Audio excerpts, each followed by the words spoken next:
Okay, so the death of Ivan Ilyich. He has like this kind of nice, comfortable life. He's a judge. He's got this like nice wife. He's got children. He's got friends in society. But then he gets like a terminal disease.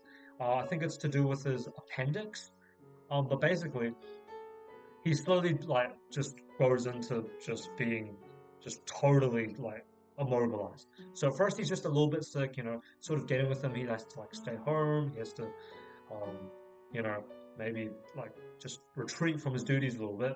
But then afterwards, he basically becomes just like an invalid. And so then everyone has to take care of him. And the whole thing, like the whole part, this whole main thing of the story is basically the fact that Ivan Ilyich feels like everything is like a lie. It's like the whole thing is like a ruse because everyone has to lie and pretend like he's not going to die, even though he is. That's like the hard part of the whole sad part of him having his disease. Is just the fact that his wife has to sort of pretend. Well, at least this is what he thinks. He thinks that everyone is just pretending that, like, he's going to get better, even though everyone objectively, at the bottom of their hearts believes that it's not true. And so that basically goes on. And so he's absolutely miserable. I guess that's sort of um like a natural when it comes to Russian literature at this point. But no, he's really miserable. He just gets stuck in his mind and he thinks back to his like memories because he's like totally immobilized. He just lies down, does nothing. He's in pain all the time. So the doctors come to see him and each one tries to come up with solutions. They're like, oh, have this medicine. Maybe we'll give you some like morphine to make you feel better. Maybe we'll give you some of this, some of that, just to like ease the pain a little bit. But nothing works for him. Basically, because in his opinion, he thinks that all the doctors are just coming to waste his time because he knows he's going to die anyways. What's the point?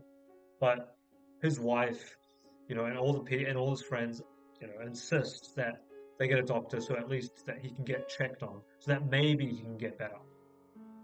And so that basically is just the whole conflict of the story of just him really thinking that he's going to die, thinking back to his childhood when he was happy, and just thinking about like how just miserable he is, and just how much of a lie his life is in this sickness that he has. The only joy he gets is of his servant Gerasim, I don't know how to pronounce it, lifting his legs up high. And then he just thinks to himself, this is the only guy who's honest because he at least doesn't pretend like I'm not going to die.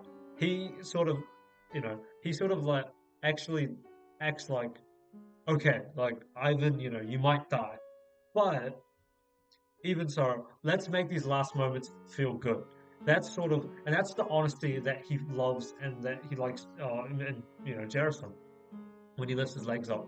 And he thinks, maybe he's doing this so like, because he realizes when he gets old, when he dies, that, he hopes someone might do it for him.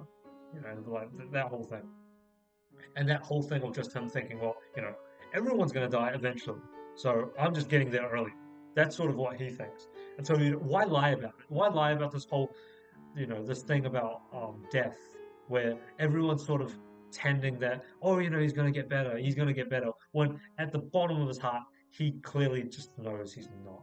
So, yeah, the whole thing's pretty depressing, but it's a really good read. And I think if you're trying to get into Tolstoy, it's a lot more approachable. 50 pages is a lot more approachable than, War and Peace, which is like 1,400 pages, and a Karenina, which is 800, 900 pages. So yeah, I'd highly recommend it. Uh, I'd give it a like 9 out of 10. I'd say it's like, yeah, the Death of Ivan Ilyich is really good.